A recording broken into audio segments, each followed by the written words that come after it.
All right, so these are mostly Mark's words in honor of our friend David. While we mourn David's departure and the cancellation of one of Calvin's oldest disciplines, we also celebrate David's accomplishments over his 14 years with us. We're grateful not just for what he has done, but for what he has been. David's natural reserve and soft-spoken nature make it easy for colleagues outside the classics wing of Hemia to be unaware of his many talents and his deep reserves of kindness, which speak volumes of his Christian character. He's always ready to help out with a passage of thorny Latin or Greek, and he showed a heart of servant leadership in his willingness to do the administrative work that many of us avoid like the plague. He ably represented classics in the ALE division for several terms on faculty senate, and was an effective and respected department chair. He taught numerous overloads to help students achieve a major or minor in just 4 years. These jobs seldom pay well at Calvin, and they certainly don't garner enough thanks. David's become one of the nation's leading experts in oral Latin and Latin composition, both in pedagogy and practice. He's a gifted teacher and passionate about his teaching. Rarely have I, and this is Kate speaking now, known a colleague who inspires more consistently enthusiastic teaching evaluations from students. They praise David's patience, his clarity, his Christ-like demeanor, his commitment to helping every single class member succeed, and his subtle sense of humor. One characteristic evaluation says, "I learned more in this class than I have in many of my other Calvin classes combined." Mark recalls that it was a joy to receive a memo or an email from Chairman David, all in Latin, which challenged his colleagues to respond in kind. His Latin is lapidary, even elegant.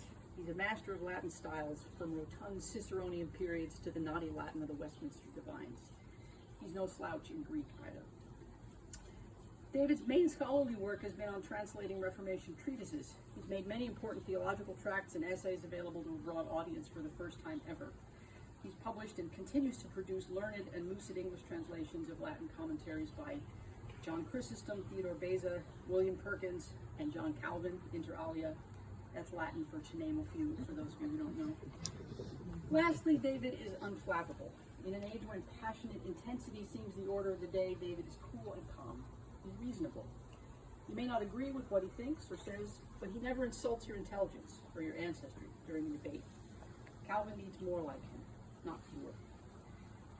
If David had remained at Calvin, he would have been a prime contender for multiple teaching awards, including the Innovative Teaching Award for his creative method of oral Latin instruction and the Professor of the Year Award. It seems unfair both to him and to Calvin that he couldn't stay here long enough for his gifts to students to be publicly acknowledged in one of these ways. But Calvin's loss will be the gain of the worldwide audience of students that David is already cultivating, for he's leveraged his teaching gifts into an online presence as a kind of Latin entrepreneur. If you haven't already seen it, you really should go and look at his entertaining podcast Ad Nauseam, produced with former Calvin colleague Jeff Winkle, and a host of distinguished guests, including Ken Bratt, I believe. Yes, most recently. And an outstanding teaching website, Latin Per Diem. While the rest of us are mourning his departure, David is already launching the next chapter of his teaching career. And if you want to support him in that venture, I encourage you to go and look at his GoFundMe launch online. I just closed it, actually. Did you really? I did. The response is so overwhelming, I didn't want to accept any more donations. Well, I guess that's good news.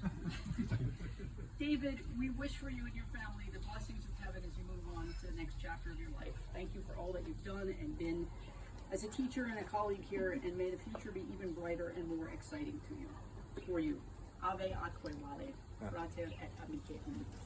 Thank you very much. Thank you, David. Here, here. Thank you. France is